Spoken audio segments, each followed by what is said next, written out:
सहना भवतु सहनौ भुनक्तु सह वीर्यं करवावहै तेजस्विनावधीतमस्तु मा विद्विषावहै। ॐ शान्ति शान्ति शान्ति। मूकं करोति वाचालं पङ्गुं लङ्घयते गिरिं यत्कृपात्तमहं वन्दे परमानन्दमाधवं परमानन्दमाधवम्।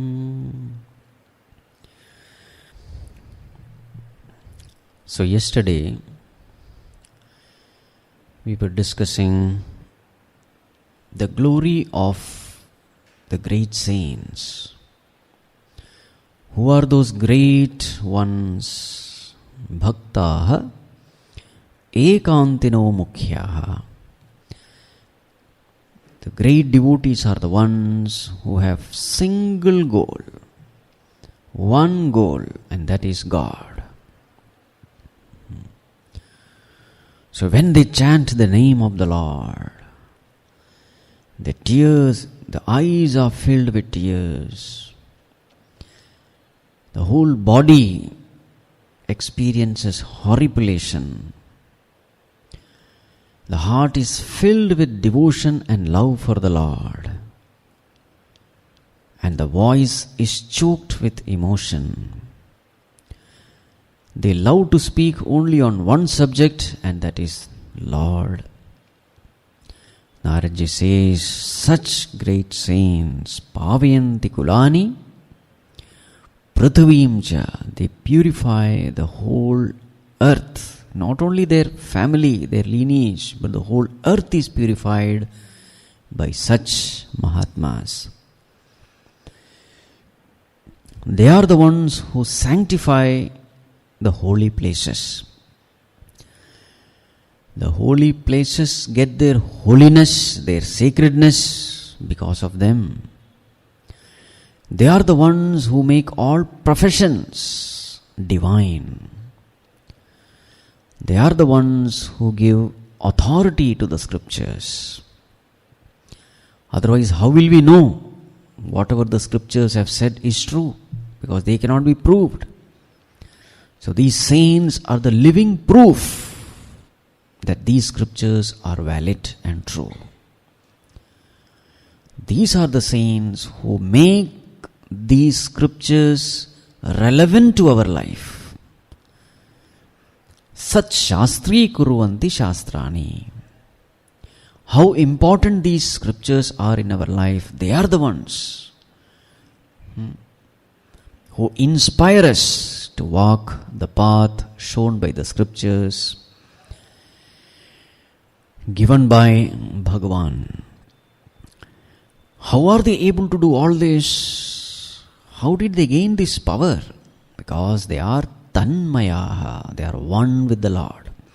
There is no difference between these Mahatmas and Bhagavan. So whatever Bhagavan wants to do, he gets it done through them. So when such Mahatmas are born in this world, Modante Pitaraha, Nrityanti Devataha, Sanathaha cha iyam bhuhu bhavati.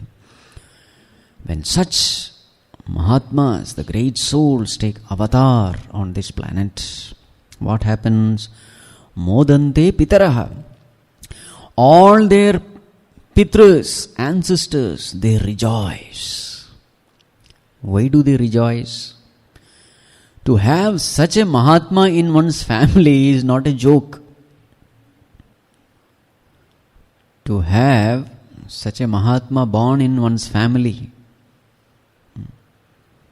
Shuchinam Srimatam Gehe Yoga Bhrashto Bijayate Athava Yoginameva Kule Bhavati Dhimatam. This is the case of a Yoga Bhrashta.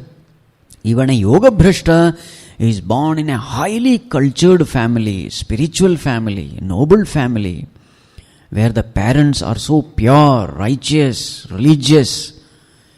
Yoga Bhrashtas themselves are born in such family, then what to talk when avatars are born, the great Mahatmas are born. So therefore, when a Mahatma is born in a family, it is a collective effort of all those Pitras, which has finally come as a, as an expression of their purity, their nobility, their devotion. How much of tapas you will find all these scriptures. People do to get Bhagavan as their child or some Mahatma as their child. In all those stories, if you read the biographies, if you read, you will find they did some tapas, Bhagavan comes in their dream, blesses them, goes away. This is true with all Mahatmas. So how much of a disciplined life, a religious life, a pure life they must have lived to get such Mahatmas in their family. So Pitaraha modante. Then Nrityanti Devataha. When such Mahatmas are born, Devatas dance. So normally you will find in all Puranas, etc., they showering flowers, they singing songs, all those things. Now this can be seen from different angles. Who are these Devatas? The cosmic forces in this world, they can be called as Devatas. So in our scriptures, every force in this cosmos is a Devata. Surya Devata, Chandra Devata, Indra Devata, Varuna Devata, everything is a Devata. So when such Mahatmas are born, those Devatas express their joy. It is said in Mahabharata, so when Pandavas were hiding incognito, that 1 year, 13th year, so it is said, Duryodhana gives instruction to all the soldiers how to find Pandavas. He said, wherever there is lot of plenty and prosperity, search there. Because this Yudhishthira is such a person, wherever he goes, there is so much of prosperity because he is a righteous person. The whole Prakriti, rejoices when he goes. And of course, when Yudhishthira was ruling the kingdom, it is said the seasons used to change perfectly. There never used to be Ativrishti or Anavrishti, no rain or lot of rain. No, everything used to be perfect. It is said the cow's udder used to be filled with milk so much that it used to drip. Even after that calf has drunk full, milk used to remain. And only that milk people used to take. No disease, no complaint. Such was the kind of lifestyle people had when Yudhishthira was ruling the kingdom. Now this is called as Nrityanti Devataha. The whole cosmos reflects the lifestyle of the people who are living. The reverse is also true. When people live an unrighteous life, materialistic life, selfish life, the Prakriti reflects. A tsunami comes, earthquake comes. It is not Nrityanti there. It is anger. Complete destruction. One shot, thousands die. That is also seen. Now here another meaning of Devata is all the virtuous people, noble people. Why are they called Devatas? Devi guna sampannaha Devataha. Who are these Devatas? Who have this Devi guna, Devi sampat. Those people who have virtues, noble virtues, righteous people, good people, noble people, devotees, they are called as Devatas. Because they have Devi guna. They dance. They dance means what? When such Mahatmas come, they are the ones who are most blessed. Because they are able to understand what this Mahatma is saying. They are inspired to live a noble life. Isn't it? These Mahatmas, whatever they say, that these virtuous people are able to appreciate because they have a pure heart. The goodness of a Mahatma can be appreciated only by good-hearted, virtuous people. So they are the ones who sing the praise of these Mahatmas, live the lifestyle, get blessed, and spread the message of these Mahatmas everywhere. So what do? Nrityanti Devata. They celebrate. All confusions of life gone, misery is gone, they become free from all bondages. They become liberated, and then rest of their life they celebrate, showing the path which the Mahatma has shown. This is called as Nrityanti Devataha. And then Sanathaha cha iyam bhuhu bhavati. So when that Mahatma takes birth, this earth becomes Sanatha. Not Anatha. Anatha means orphan. Sanatha. The earth feels, oh, there is somebody who is looking after me. What does it mean? The same thing. When there is no Mahatmas, people tend to become materialistic. And what is the problem with materialistic lifestyle, materialistic vision? I seek happiness in the outer world. I seek happiness in the sense objects. So the moment I seek happiness in the sense objects, there is selfishness, there is competition, there is anger, there is greed, there is all kinds of negativity come the moment my vision is the vision of materialism, the vision of plurality. I become extrovert, I become material. What do you mean materialistic? I find happiness in materials. So then what happens? We destroy the earth. Whatever destruction we see on this planet, it's going on and on and on. One of the reports says by 2050, all these natural resources are going to be totally extinct. Now we don't know what is going to happen. The way we are living, complete destruction. Everything is polluted. We doubt how long this mankind is going to survive on this planet. The way we are exploiting the whole things. And that too, it happened in the last almost 50 years. We don't know what kind of progress this is. Thousands and thousands of years mankind has been living on this planet very happily, with lot of peace, harmony, everything was there. In the last 50 years, the way things have changed. Earth has become polluted. Totally, air, water, everything. Industries are pumping dirt into the rivers. They say ozone layer has got some hole there. They are all reflections of selfishness, reflections of materialism. So when such things happen, earth feels, I am an orphan, I am anatha. There is nobody who is there to look after me. But when such Mahatmas come, what do?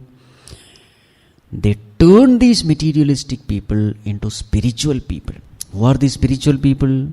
They find happiness and contentment not outside but within. Then what happens? The lifestyle changes. It is not a lifestyle of selfishness, narrow-mindedness.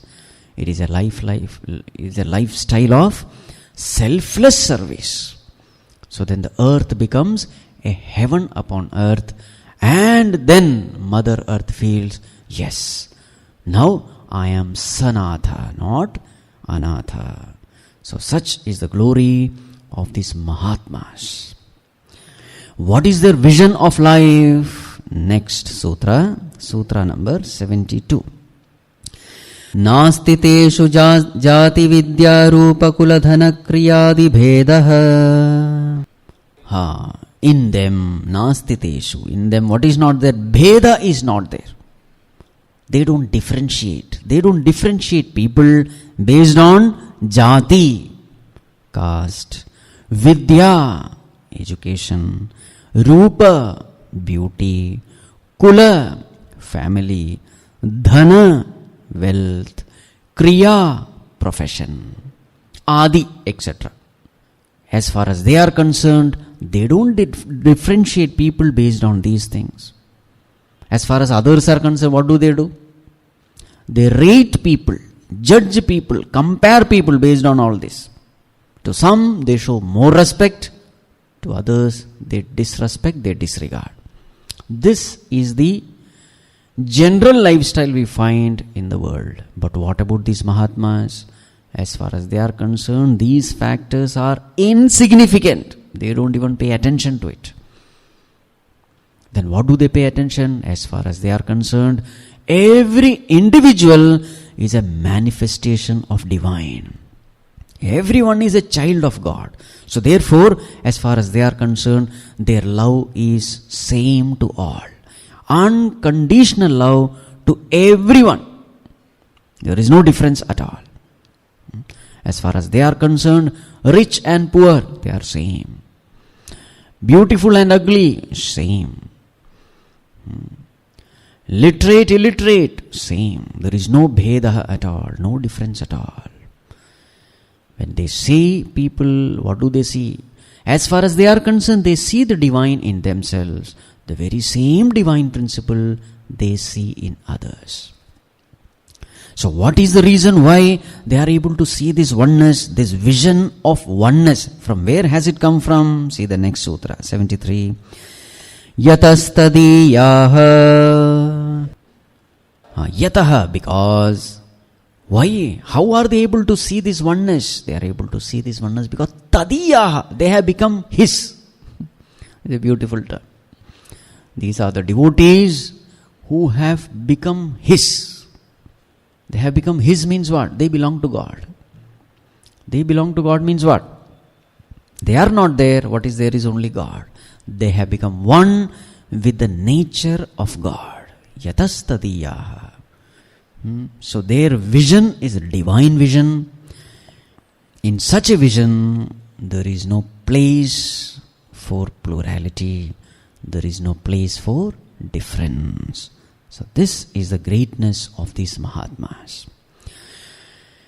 Actually, the teaching gets over here. Now some of these instructions are repetitive, just to emphasize on certain points. From here onwards we can say it is a loving advice given to the seekers. All the principles are almost complete, but again a loving advice is given. So let us chant verse number 74. Vado navalambyaha. Yes, vadaha na avalambyaha. Never resort to, never take support of vada. Vada means what? Argument. This is something which we see very often in spiritual path. Arguments. Naraji, why we should not argue? Next sutra, 75. Bahulya avakashatvat anyatatvatcha. Yes. Bahulya avakashatvat. Why we should not argue? Because in this path of spirituality, Bahulya avakashatvat, there is lot of scope for diverse views, different views, opinions. So therefore, aniyatatvat, therefore you cannot find a common conclusion that this is it. You can't say that. People may not agree. So therefore, never get into arguments. Now this we have to understand. What is this? So here, we'll have to take some examples to understand. The point to be kept here is, as long as our understanding is partial, as long as our understanding is incomplete, as long as we have only little knowledge and not absolute knowledge, till then differences of opinion will continue. This is the point. As long as we have not gained the highest knowledge, difference of opinion will continue. When will the difference of opinion disappear? When we have got the highest knowledge. When we are seeing the whole picture, differences of opinion will disappear. When you have gained the complete knowledge, difference of opinion will disappear. But till then, difference will be there. This is the thing to be understood. So as a sadhaka, you will have difference of opinion because you have not become siddha, you are still following the path. To make it clear, let us take some examples. The first example is the elephant example. All of you know it. What is this? So there are people, they have been blindfolded. Now they are touching the elephant. One fellow is holding on to the rope. Now he makes an opinion about elephant. What is it? Elephant is like a rope. He is holding on to the tail. He is holding on to the tail of the elephant. Now what will the concept he will have? He has been blindfolded. He is not seeing. So he will say, elephant is like a rope. Another fellow is holding on to the leg. What will he say? Elephant is like a pillar. Another fellow holds on to the trunk. He will say, elephant is like a tube. Another fellow touches the stomach. He will say, elephant is like a wall. Now, are they wrong or right? They are partially right. You can't say they are absolutely wrong because they are experiencing it. They will say, I have touched with my own hands. Yeah, true. It is true. But everyone is having only a partial knowledge. Left to themselves, they will fight and die. But the person who has seen the whole picture, bigger picture, he is very clear. He is able to understand each and every person. So what will he say? Yes, from your standpoint you are right. From your standpoint also you are right. But from your standpoint you are right, but that is not absolutely right. Isn't it? So he is able to understand that, their standpoint also. He is able to understand the real standpoint also. Perfect. Absolute knowledge also he has. Will there be a difference? And once a person sees the whole elephant, there is no need for any vada. Because the answer can only be one. In the same way, another example. So many people are climbing a mountain from different angles.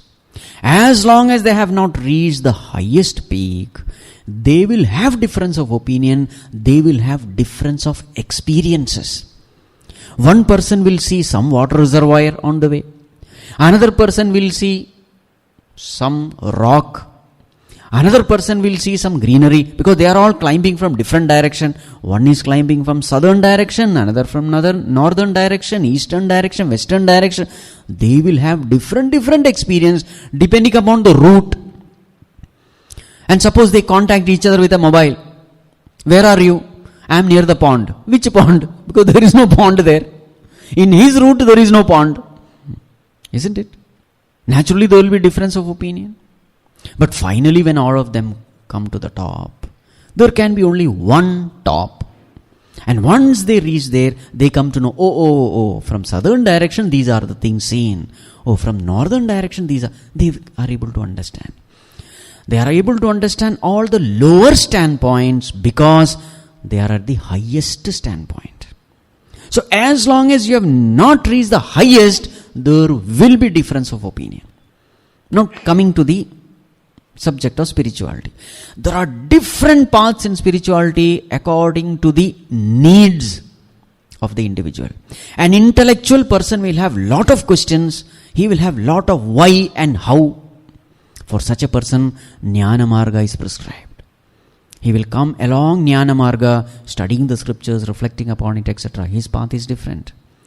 Another person is an emotional person. He wants love. He wants to love. He wants to be loved. He has no many questions and all. He is a man of faith. For such a person, Bhakti Marga is prescribed. Another person is more body oriented. For such a person, yoga, pranayama, etc. is prescribed. He automatically tend towards that path. Another person is more into mind. Raja Yoga is prescribed. Another person, Kundalini Yoga, he is more attracted towards Siddhis, etc.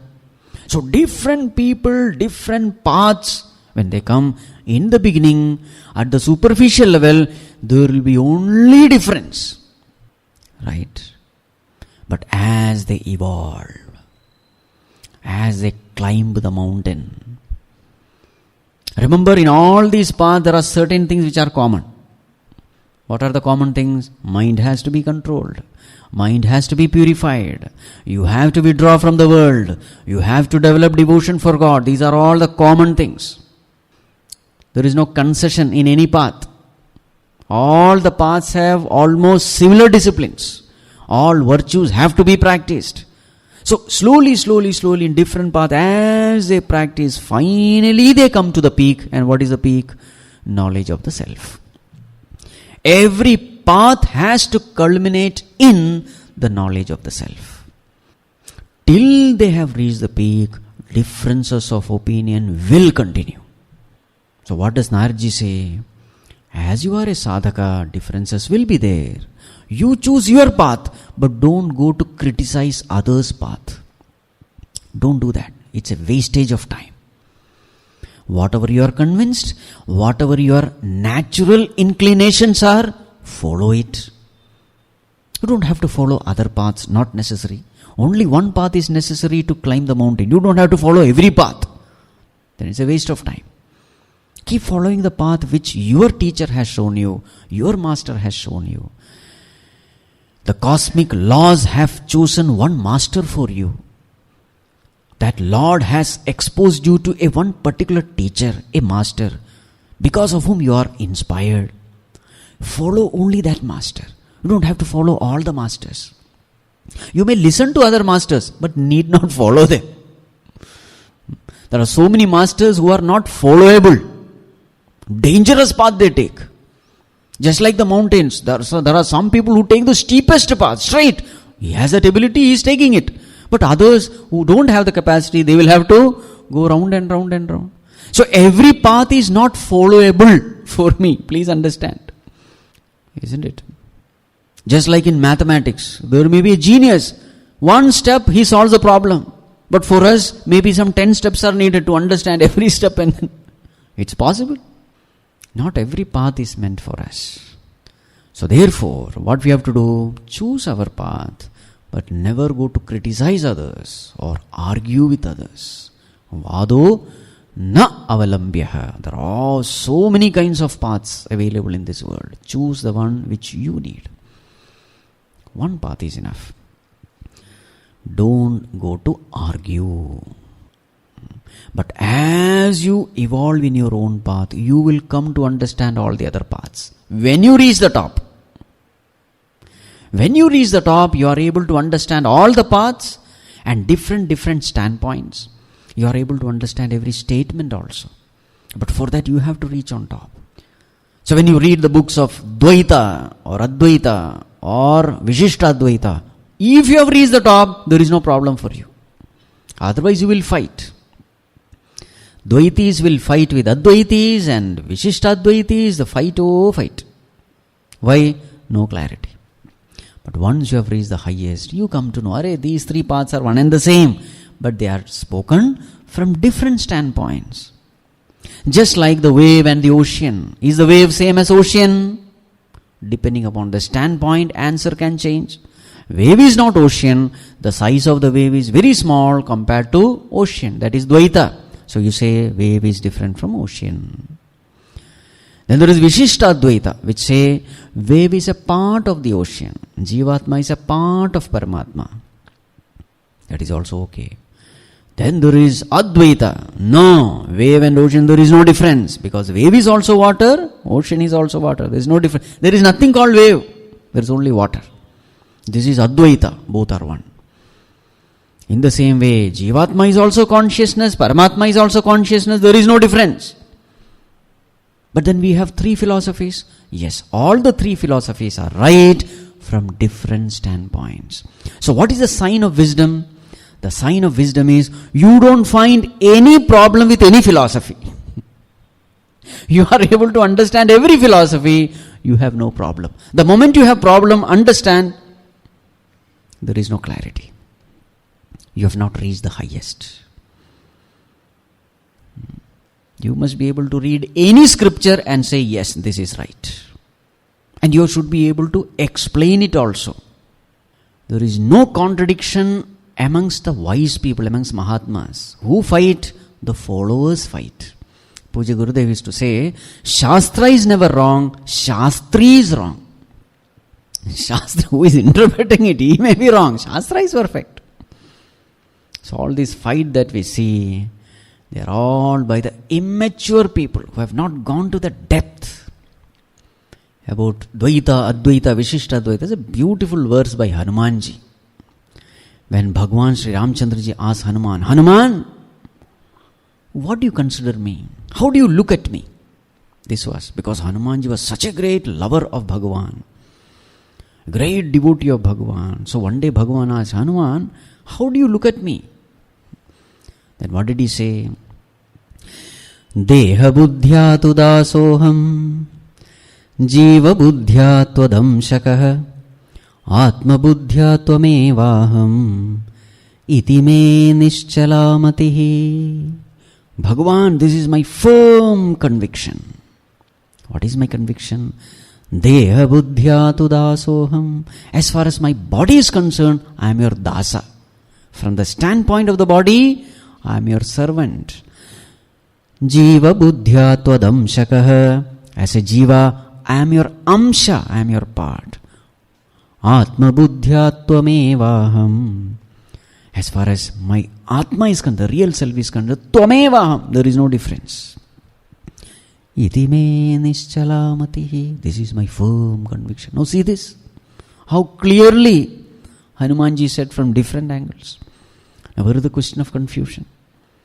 So all these vadas, the fight, the argument, everything happens at the lower level, not at the highest level. This has to be understood. A person who has gone to that highest level, he is able to understand every statement, even though that statement may appear contradicting. When Swami Vivekananda said, not by reading Bhagavad Gita, you reach the Supreme. It is by playing football and building your biceps and triceps, you reach Bhagavan. Now how will you explain? Who is saying? Vivekananda is saying. So this cannot be wrong also. So how will you explain? And it is the same Vivekananda who was carrying Bhagavad Gita throughout his life everywhere. There used to be 2 books with him all the time. One was Bhagavad Gita. The other is Imitation of Christ. Wonderful book.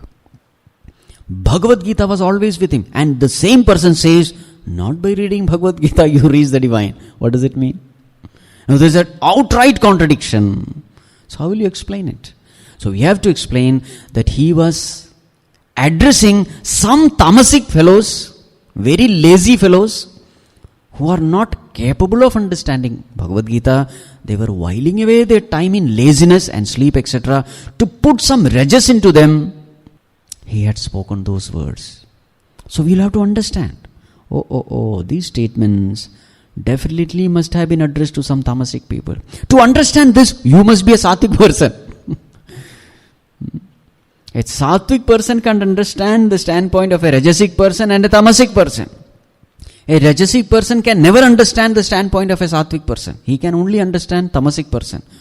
So a rajasic person will misunderstand a sattvic person to be tamasic person, because sattvic person is also sitting quietly. Tamasic fellow also sitting quietly. So we'll understand this is a useless fellow. Sattvic person may be misunderstood as a useless fellow by a rajasic person, because he doesn't know all the standpoints. So what has to be done? Follow your path, keep at it, forget about all arguments, etc. And finally when you reach on the top, you come to know everything. There is no confusion. So don't get into arguments. This is the point. But that doesn't mean that if you have question, you should not ask. Samvada is allowed, Vada is not allowed. Vitandavada is not allowed. Jalpa is not allowed. Now these are the different forms of discussion. What are they? First one is Samvada. I must have said it before also. What is Samvada? Sri Krishna Arjuna Samvade. In Samvada, there is a master, a realized master, and there is a disciple who sincerely wants to learn. And when that disciple has some kind of question, some doubts, he doesn't question the teacher.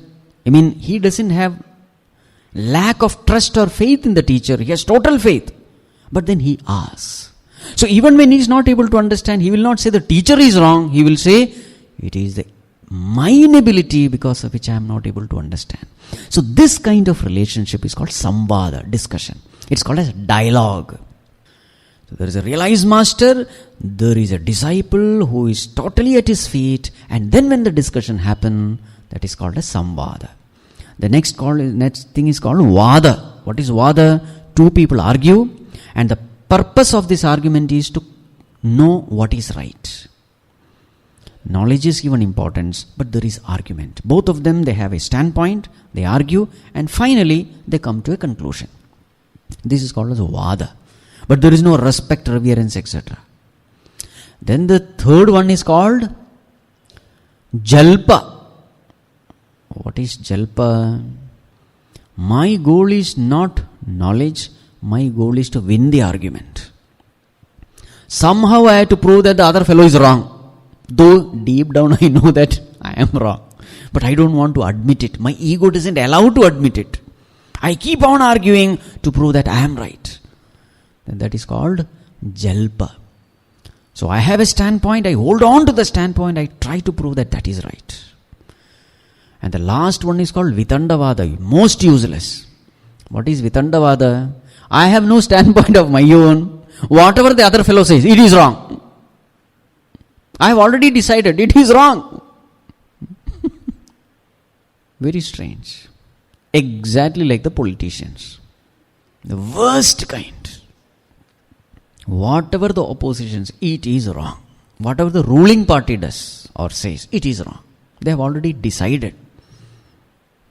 Vitandavada. But what is your standpoint? We don't have any standpoint. Our standpoint is whatever the other fellow says is wrong. The worst kind. Right. So whenever we have a question, which one we should resort to? Not Vada, not Jalpa, out of question. We should resort to Samvada. So such questionings are allowed in the scriptures. If you see Bhagavad Gita, there are so many places where Arjuna is asking question. It is allowed. Right. Vado na avalambyaha. Next instruction, verse number 76. Bhakti shastrani mananiyani tat udbodhaka karmani karaniyani. Yes. What should be done? Bhakti shastrani mananiyani. One must reflect upon the Bhakti Shastras. Because now we are dealing with Bhakti Shastra, therefore Bhakti Shastra. You have listened, okay, fine. You have read, that's fine. But mananiyani, mananam also should be done. Not just Shravanam, but mananam also. What is this mananam? Reflection. Why do we do mananam? To remove all doubts in the mind. What do you mean doubt? Everything should have a definition. What is doubt? That also has a definition. Doubt is that state where you have a heard knowledge and you have an existing knowledge. When the heard knowledge doesn't match with the existing knowledge, then there is a disturbance of mind. This disturbance of mind expresses as doubt. So what is doubt? There is an existing knowledge. But when you listen to the scriptures, it's a new knowledge, a heard knowledge, and there is a mismatch. But I have thought this way, but they are telling that way. Now what has to be done? We assume that the seeker is having Shraddha Bhakti, otherwise what will he do? he will reject the heard knowledge, he will continue with his existing knowledge. He will say, it's all nonsense. He will walk away. But a person who has Shraddha, what will he say? No, I have heard it from a reliable source. It is coming from the scriptures. So that cannot be wrong. So one thing is for sure, my existing knowledge alone is wrong. So if my existing knowledge is wrong, what should I do? I should upgrade my existing knowledge to the heard knowledge. This process of upgrading my existing knowledge to the heard knowledge through churning is called mananam. It's a constant reflection. So what we try to do, all the obstacles you remove, the obstacles which create a difference between the heard knowledge and the existing knowledge. Right. So when you contemplate, when you reflect, all the doubts are removed. And finally, what is the end result of mananam? The existing knowledge upgrades itself to the heard knowledge. It becomes heard knowledge. You have no doubts at all. You are very clear what is the mistake you have done previously because of which the difference was there. They become one. There are no more doubts. You are able to logically, convincingly explain to yourself where you had gone wrong, because of which your existing knowledge of the past was not matching with the heard knowledge of the present. Once that is done, once you are convinced logically, once your intellect is satisfied, it has no more any questions, then we say reflection, mananam has done its job. Then what happens? That knowledge which you have becomes conviction. Till then, it is only information. You gather it by hearing, reading, etc. The information becomes conviction after reflection. You are convinced, yes, this is it. But that's all. Is the journey over? No. Tad bodh udbodhaka karmani karaniyani. Once you are convinced, you must do it. Only then the knowledge will become experience. Otherwise, it's mere intellectual knowledge. Intellectual knowledge should become experiential knowledge. That comes only when you do it, practice it. Practicing has to be done. Because bhakti is not something intellectual, it is experiential. Bhakti should be experiential. So therefore, what he said, tad udbodhaka karmani, whatever the scriptures ask you to do, you must do it. What are the things they ask you to do? We have seen it. Don't ask. Because this is only a final, parting advice. Bhajana has to be done, Shravanam, Kirtanam, all those things have been said. What should be done, what should not be done, everything has been discussed. But this should be done. Satyam vada dharmam chara, you got it by heart, fine, but this should be done. Should be practiced. Only then that experience will come. Then what? Next one. Never waste your time. Sutra number 77. Sukha dukha ichha labhadi tyakte kale pratikshymane kshanardham abivyartham na neyam. Yes, kshanardham abivyartham na neyam. May you not waste even a half of a moment. Kshana ardham.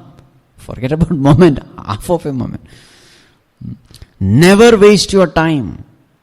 Maharaji, how do we normally waste our time? I will tell you. Sukha dukha ichha labhadi tyakte. So what is the tendency of these people? Kale pratikshymane. They are waiting for a very conducive time to come to start spirituality. What is that conducive time? When there won't be any sukha dukkha. When I am free from sukha dukkha. When I am free from ichha labha. Sukha dukkha, joy, sorrows. Ichha labha, desire, gain, etc. etc. pratyakte. So a time comes when everything is fine, all responsibilities are fulfilled, I have no more any response, retired life, lot of time, then I will start spirituality. Foolish fellow, don't wait for such a time, because such a time will never come. Responsibilities will keep coming like the waves in the ocean. Suppose a person says, I will take sea bath when all the waves subside. If he waits, then he will only wait throughout his life. Never that sea bath is going to happen. Life will have ups and downs, joys and sorrows. Life is full of dvandva only. So never wait to enter into the spirituality for a very auspicious time. There is nothing called auspicious. Now is that auspicious time. Start off wherever you are. Earlier the better. There is a unanimous declaration of all scriptures. Earlier the better. Because senses are strong, body is strong, vitality is there, you can do something. Later on, horrible case it will be. Vruddhastava chintasakta only will remain. So therefore, don't waste your time. How much? Kshana ardham api. Oh, Narji, it is too much. Not even half of a moment. See the greatness of these Mahatmas. My God. How committed they are. How dedicated they are to that goal. They have no time to waste. No time for unwanted things. How serious, how single-pointed. Ekantino mukhya. Ekantina. Great. Hats off. Let us get some inspiration from them. Next one, verse number 78. Ahimsa satya shauchadaya astikyadi charitriani paripalaniyani. Charitriani paripalaniyani. The virtues must be practiced. Which are the virtues? Some few examples are given. All noble virtues should be practiced, like ahimsa, non-violence, satya, truth, shaucha, purity, both mental purity and physical purity. What is mental purity? Purity of intention is the purity of mind. Whatever you do, intention should be pure. Then that is shaucha. So, ahimsa, satya, shaucha, daya, compassion, astikya, faith in God, belief in God, adi, etc. They are some of these you find in the Yama Niyamas. So all these virtues must be practiced. Only then you can progress in the path of spirituality. Values. Now what is the difference between values and virtues? Interesting question. A very nice point with our Guruji, Tejamanji told. What is the difference between virtues and values? Normally, values and virtues, they are considered same. But then he told a nice thing. As long as the values are in the book, they are values. The moment you practice it, they become virtues. As long as you are preaching it to others, it is values. But when those values become yours, when you practice it, the practiced values become virtues. Beautiful point. So these things should be practiced. Then what happens? Your mind becomes very, very pure. With such a pure mind, what you should do? Verse number 79. Sarvada sarvabhavena nischintitaihi bhagavaneva bhajaniyah. Yes, this is what you have to do. Why this pure mind is needed? This pure mind is needed because Bhagavaneva bhajaniyah. The one thing to be done is what? Worshipping Bhagavan. He only has to be worshipped, served, loved, meditated upon, remembered. All these meaning go for bhajan. Bhagavan eva bhajaniyah. How? Sarvada sarvabhavena. Sarvada, at all times. At all times. Sarvada. Whether good times or bad times, all times Bhagavaneva bhajaniya sarvada. Sarva bhavena means what? Pouring out your heart and soul, as they say. Manasa, vacha, karmana. By thought, word and deed. With your entire personality, Bhagavaneva bhajaniya. Now these are all parting words, because discussions have already happened. Why Bhagavan should be worshipped and all. This alone is the goal of life. This alone should be done. Then what will happen? Single-pointedly when you worship Bhagavan. Verse number 18. Sakirtyamanaha shigrameva avirbhavati anubhavayati cha bhaktan. Just sakirtyamanaha. In this way, when you invoke him, what will happen? Shigrameva avirbhavati. Very soon, he will reveal himself. Avirbhavati. He will present himself in your heart. Anubhavayati cha bhaktan. And he will make himself experience his presence to the devotees. Beautiful. A person who is sincere in this path, Bhagavan's responsibility it is of what? To make his presence felt to the devotee. So in the spiritual path there are two aspects. One, devotee has to do. The other, Bhagavan has to do. Two aspects are there. So what is our job? Constantly worshipping him, remembering him, chanting his name. This is our job. Our part we have to do. What is his job? To make his presence felt in the heart. That is his job. Anubhavayati. Giving the experience of his presence to the devotee. That is Bhagavan's job. So if Bhakta is sincere, Bhagavan will definitely give that experience to him. Anubhavayati. Sure. Tesham satata yuktanam bhajatam pritipurvakam dadami buddhi yogam tam yena mamupayanti te. Teshamevanukampartham aham ajnanajam tamaha nashayami atmabhavastaha jnanadipena bhasvata. Those people who worship me, sing my glory, etc., I give them buddhi yoga, this knowledge, supreme knowledge. How I light the lamp of knowledge remaining in their heart and destroy all the darkness in their heart, by which they come to know my presence. Bhagavan says. The same thing is said here. So one thing is your effort, the second is Bhagavan's grace. You can't do that part. Second part you can't do, only Bhagavan can do. It's like going to sleep. What is the condition necessary for sleeping? You have to work hard, get tired, switch off the light, lie down on the bed. Up to that much you can do. After that, you can't say 10 o'clock I am going to sleep. You can't say that. 10 o'clock I am going to lie down, you can say. After that, that is not in your hands. The sleep has to come.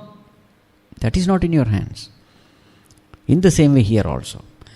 Keeping the mind pure, your responsibility. Living a noble life, pure life, moral life, your job. Keeping that mind pure, your job. Living a righteous life, your job. At the seat of meditation, this much you have done, then you have to just wait. And then grace descends. And these devotees are masters, professionals in compelling the Lord to make him descend his grace. In this world also there are professionals, isn't it? A plumber is there, electrician is there, engineers, doctor. They are all professionals in their field. In the same way, these devotees are also professionals. Professionals means experts. Experts in what? They know the knack of how to make Bhagavan bless them. How to make Bhagavan to descend their grace upon them. They are experts. All these techniques we have discussed earlier. Ishwarasyapi abhimanadveshitvat dainypriyatvacha. What is Bhagavan? What is it that which Bhagavan loves? Dainya. So if the Dina Bhava is there, Bhagavan's grace immediately comes. When somebody does injustice to you, if you fight back, grace won't descend. But suppose you tolerate it without retaliation, but because the injustice is there, the pain is there, and then when you turn to God without retaliation, you will find grace descending immediately. Bhagavan removes that pain. They are all knacks, professional advice. Another is, when you have done something wrong, never justify it. When you have done something wrong, wholeheartedly confess, Bhagavan, I have done wrong. Please forgive me. Never justify. Then you will find that guilt feeling, that disturbance, that agitation because of that wrongdoing. Immediately Bhagavan's grace comes and clears it off. What delays Bhagavan's grace is our holding on to the ego, our trying to justify our actions, our wrongdoings. As long as you are chattering, Bhagavan will remain silent. As long as you are trying to justify yourself, Bhagavan will remain silent, and you will find that you are sitting for 1 hour for meditation, no peace descends. You come out disturbed only. You entered disturbed, you come out disturbed. But when you say, Bhagavan, I am really sorry. I have done this mistake. Please forgive me. So with that humble, that's called a Dina Bhava. Dainya Priyatva. When such a thing happens, Bhagavan is our father and mother. Immediately He forgives. And when that you can feel that forgiveness, the heart becomes light. That guilt feeling, everything is gone. Mind is at peace. When the mind is at peace, know for sure, Bhagavan has forgiven. Bhagavan has blessed you. So these are the, tips for invoking the grace. The more and more you are in this path, the more and more clarity comes. Very clearly you know whether Bhagavan is happy with you or not. Very clearly you know. And if He is not happy, that also you know why He is not happy with you. Such a relationship you build. So these are all the secrets of devotional path, which becomes more and more revealed. Earlier it was said, Sukshmataram, Pratikshanam Vardhamanam. These are all the terms earlier. I hope you remember. As you go in this path, you come to know what exactly God expects from you, wants from you. Accordingly, you design, you fine-tune your lifestyle so that He is pleased with you. Then you will find that grace, that blessing is always with you. Right?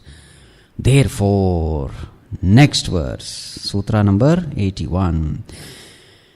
Trisatyasya bhaktireva gariyasi bhaktireva gariyasi.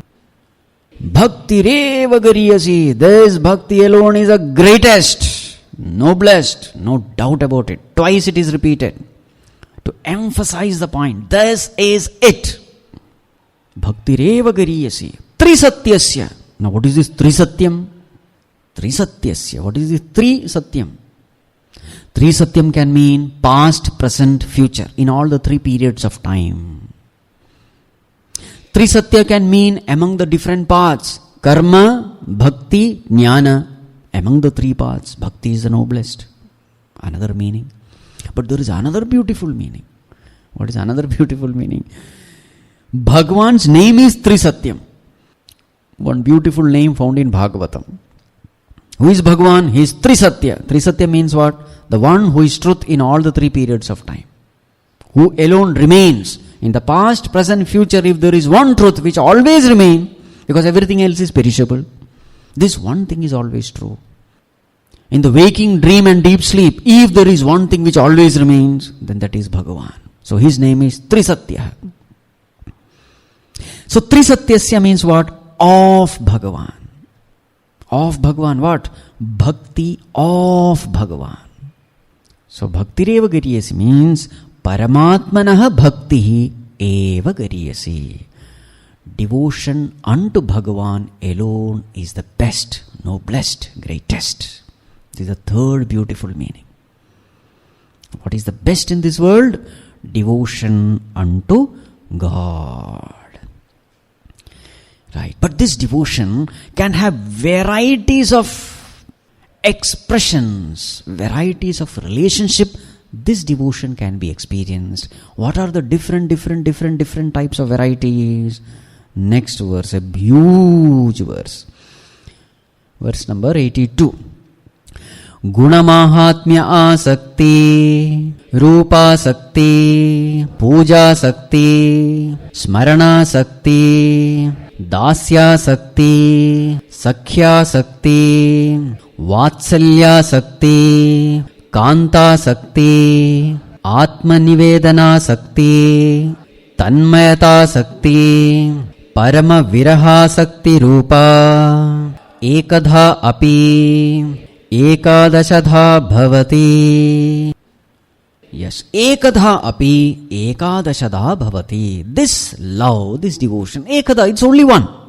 Our love to God, though it is only one, but it has very many manifestations, expressions. How many? Ekadashadha, 11 manifestations. This love, though it is only one, but it expresses in 11 ways. What are the different ways?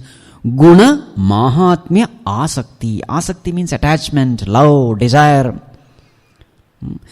The love for Bhagavan can express as Guna, Mahatmya, Asakti.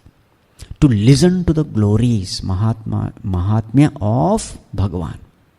This is one expression of that love. Then Rupa Sakti, to see the beautiful divine form of the Lord. This is another way that asakti, that love can express. Puja Sakti, in some people, they love to do puja. This is another expression of love. Smarana Sakti, some people love to chant the name of the Lord and remember Him constantly. Dasya Sakti, some people love to serve Bhagavan as a dasa, as a servant of Bhagavan, considering Bhagavan as the master.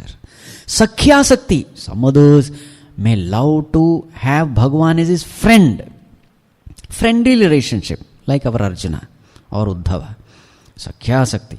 Vatsalya Sakti, some want to love Bhagavan as their own child, like Yashoda. They want to see Bhagavan as their own child. That is also an expression of love, but in a different relationship. Kanta Sakti, some would love to see Bhagavan as their husband, as their beloved, like Rukmini. Atma Nivedana Sakti. This love can also express as surrendering oneself unto Bhagavan. Tanmayata Sakti. This love can express as getting completely absorbed in Bhagavan, in that love. Parama Viraha Sakti. This is another one. Parama Viraha Sakti. In some, this love expresses as what you call pangs of separation. Tad Vismaraneam Paramavyakulata, we had seen. When you forget Bhagavan, you become miserable.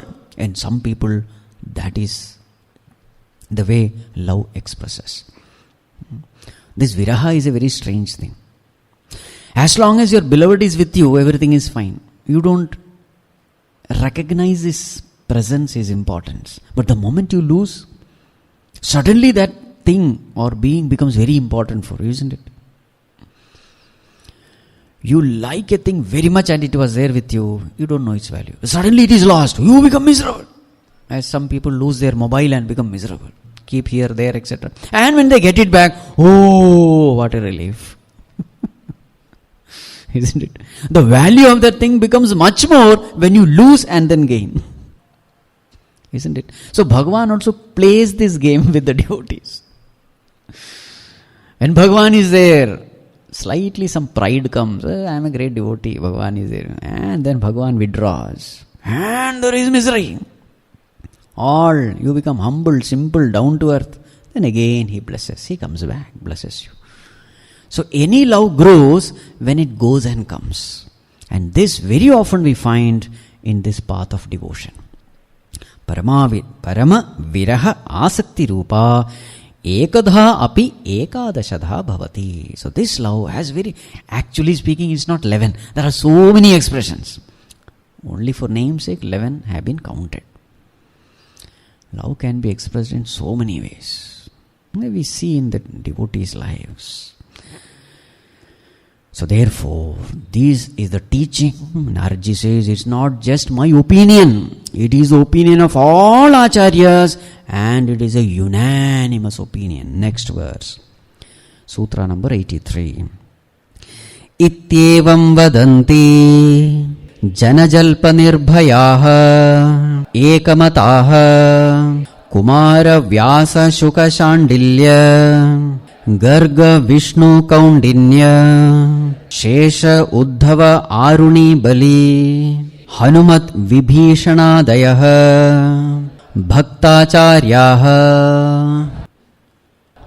This, whatever has been said, it is ekamataha. There is a unanimous conclusion of all the acharyas. There is no difference of opinion. There is no vada, prativada, etc. They are all Bhakta Acharyaha, the great Acharyas of Bhakti. Ityevam vadanti. They say this. Without any difference of opinion, they have said all this. It is not just my opinion. And who are these great Acharya? Jana Jalpa Nirbhayaha. They are totally fearless. They don't care what these people prattle. Jalpa means prattling. They don't care about what others say. This is the truth, whether you like it or not. Jana Jalpa Nirbhayaha, totally fearless. To such an extent they are fearless that very many saints have been killed. But they did not change their stand. Isn't it? Jesus Christ and Arjan Dev, Mansur was tortured and killed. How many great saints have been killed? But did anyone change their stand? No. That's called as Jana Jalpa Nirbhaya, fearless totally. Ekamataha, unanimous in their opinion.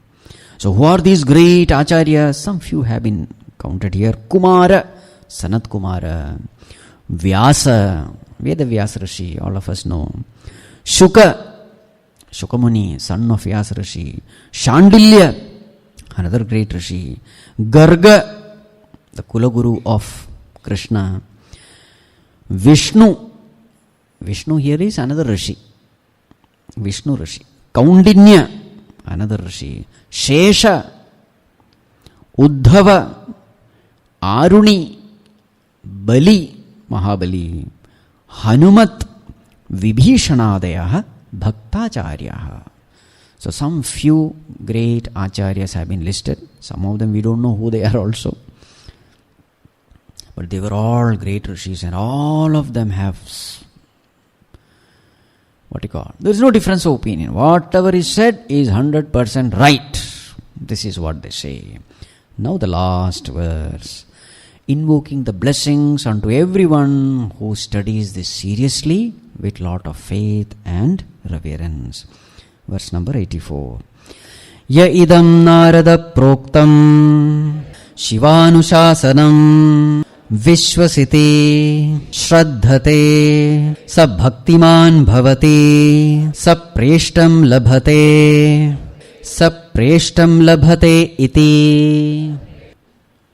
Yes, Ya idam Narada Proktam. This text, which has been given by Narada, Shivanuशासनम्. Shivanuशासनम् can have two meanings. One, instructed by Lord Shiva himself, because it is said the greatest devotee of Vishnu is Lord Shiva. Shivanuशासनम् also can mean, Shiva means auspicious. This auspicious teaching, this blessed teaching, those Vishwasiti, those who believe in it, Shraddhate, they have firm faith in it. Then what happens? Not just firm faith, they practice also. Then Sabhaktiman bhavati. Such a person gains what? Bhakti. He gains bhakti and he becomes bhaktiman, the possessor of bhakti. Sa preshtam labate. What is preshtam? Ishtam means that which you love. Preshtam means that which you badly love. Intensely love. The one thing which you love the most, that is called preshtam. Sa preshtam labate. He will definitely get its most beloved thing. Now what is the most beloved thing for a bhakta? Bhagavan and bhakti. Very interestingly, in Narada Bhakti Sutra, you will not find any description of Bhagavan. It's a very unique thing. Description of bhakti is given. Nature of bhakti. Description of bhakta is given. But where is the description of Bhagavan? Because bhakti, bhakta, Bhagavan, all the three should be there. Very interestingly, here we have never found even one sutra which is describing the nature of Bhagavan. So if this question is asked, what will you answer? The answer is, Bhagavan's nature cannot be described. Then he has to reveal himself to the devotees. That was there. Isn't it? Those who sincerely kirtyamanaha sa avirbhavati anubhavayati cha bhaktan. That was there.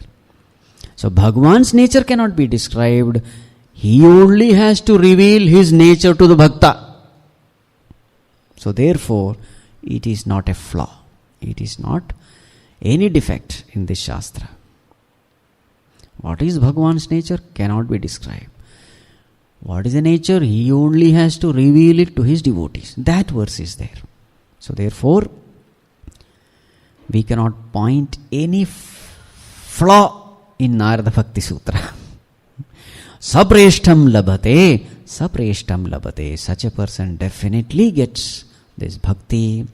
He will definitely gain God. Now twice it is repeated to say that it is true. Another reason for repetition is to say the text is over. So such a beautiful text, full of pointers to develop bhakti. So I sincerely invoke the grace of the Lord, blessings of all the great Mahatmas, Acharyas, Bhaktacharyas. It is because of their grace that we could complete it, complete the text. May they bless us all with this such great devotion. Om Sarve Bhavantu Sukhinah, Sarve Santu Niramayah, Sarve Bhadrani Pashyantu, Ma Kaschit Dukkha Bhag Bhavet, Asato Ma Sadgamaya, Tamaso Ma Jyotirgamaya, Mrityorma Amritam Gamaya.